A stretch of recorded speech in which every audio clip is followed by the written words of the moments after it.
I mean, Larry was just, and he was saying in such a calm way that you didn't think it was trash talking, but it's trash talking.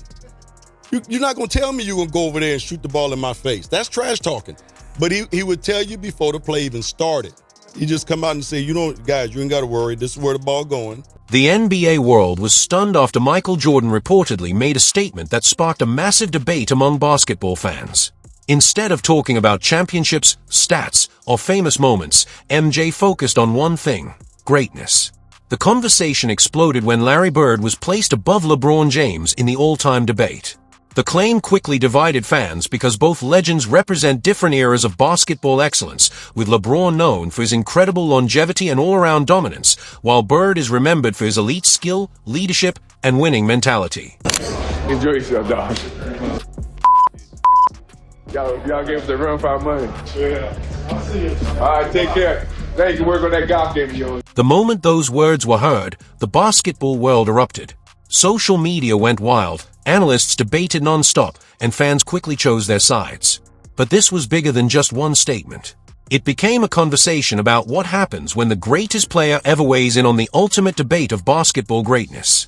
The reactions from today's stars, including players like Giannis, Luka, and even LeBron's son Bronny, added even more attention to the discussion.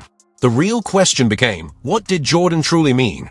Why does Larry Bird's legacy continue to grow? And could this change how fans view greatness across different eras? The conversation began during a Charlotte interview when Jordan was asked which player he believed could dominate in any era.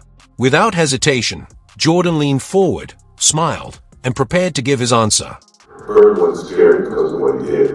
He was scared because he told you exactly how he did. There was no long explanation, no build-up, and no warning. Just a statement that sent the basketball world into chaos.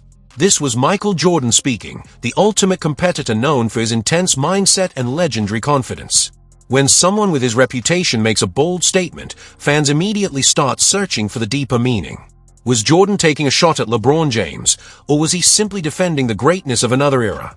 Some fans believed MJ was protecting the legends of his generation, while others argued he was saying what many people were afraid to admit.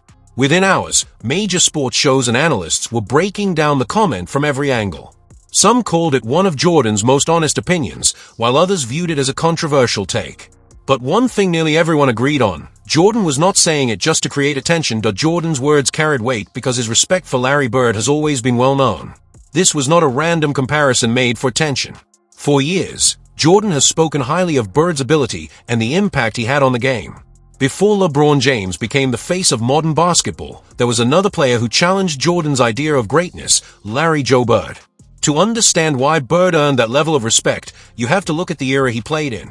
The NBA of the 1980s was completely different from today's game. It was physical, intense, and unforgiving. There were no social media debates, no carefully built super teams, and no easy moments. Every trip to the basket came with contact, and every night tested a player's toughness. Teams like the Detroit Pistons and New York Knicks turned defense into a battle of strength and endurance.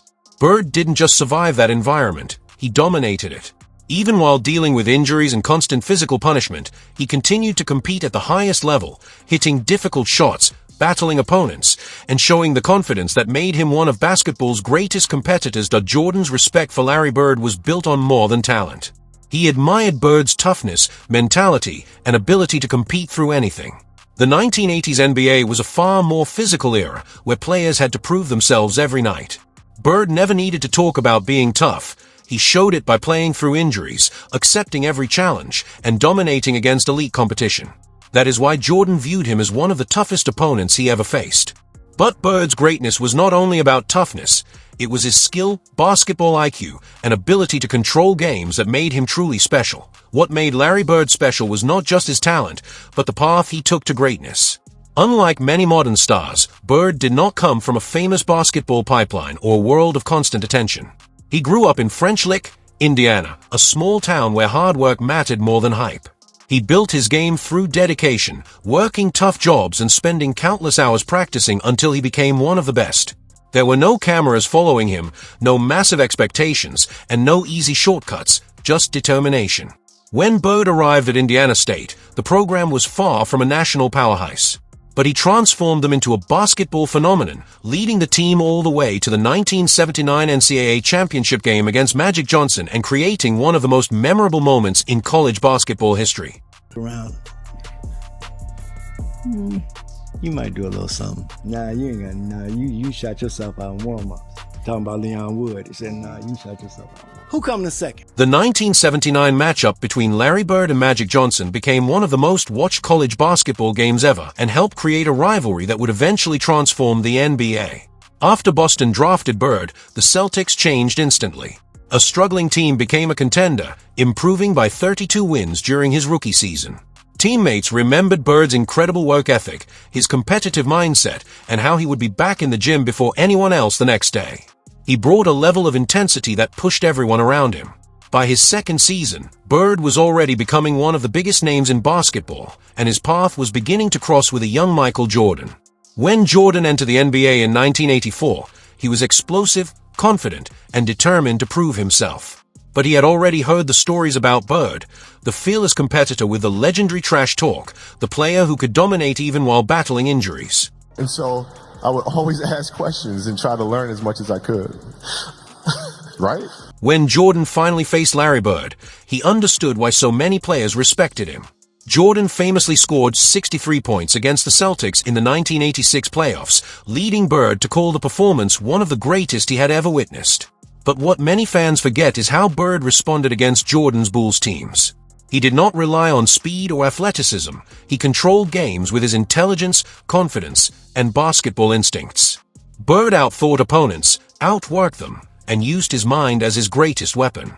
Jordan realized that Larry was different because his greatness came from understanding the game at a level few players ever reached. I'm going to give you Larry Bird in his prime or LeBron in his prime. Larry Bird. Larry Bird would probably beat LeBron 1-on-1. Really? Larry Bird was always one step ahead of his opponents. Jordan admired the way Bird could talk confidently, predict what was coming, and still deliver on the court. He would tell defenders exactly what move he was about to make and score anyway. He could even read opposing strategies and expose weaknesses before they happened. That is when Jordan's respect became something deeper. He recognized a competitor with the same ruthless mindset he had. Bird's greatness was not only measured by statistics, it was built through unforgettable moments that became basketball legends. One of the most famous examples came in Game 7 of the 1988 Celtics vs. Hawks series, when Dominique Wilkins scored 47 points trying to carry Atlanta, setting the stage for one of the greatest playoff battles ever. Bird created moments that still feel unbelievable today. In Game 7 against the Hawks, he exploded in the fourth quarter with 20 points, hitting shot after shot and leading Boston to a dramatic 118-116 victory. Another legendary story came when Bird played an entire game using mostly his left hand, scoring 47 points against Portland while joking that he was saving his right hand for the Lakers. In the 1986 finals, he sealed another championship with a near triple-double performance, finishing with 29 points, 11 rebounds, and 12 assists. That was Larry Bird, calm, confident, and completely focused on winning. Players like Gary Payton, Magic Johnson, and Reggie Miller all shared stories about his competitive nature, basketball intelligence, and ability to dominate opponents mentally as much as physically. Bird was not trying to embarrass opponents. His confidence and competitiveness simply made those moments happen. Beyond the stories, his statistics show just how special he was. In only 13 seasons, Bird built one of the greatest careers in NBA history. He won 3 MVP awards, 3 championships, earned 12 All-Star selections, and was named Rookie of the Year. He averaged around 24 points, 10 rebounds, and 6 assists per game, while becoming one of the first true examples of the 50-40-90 shooting standard. LeBron James has incredible career numbers and longevity, but Bird dominated during a much more physical era where every basket came with a fight. Many believe that if Bird played in today's faster, more offense-friendly NBA, his scoring numbers could have been even more impressive. The argument was not only about statistics. Bird's impact went deeper than numbers. Even advanced analytics show how dominant he was during his era, especially considering he played through serious back problems that limited him physically.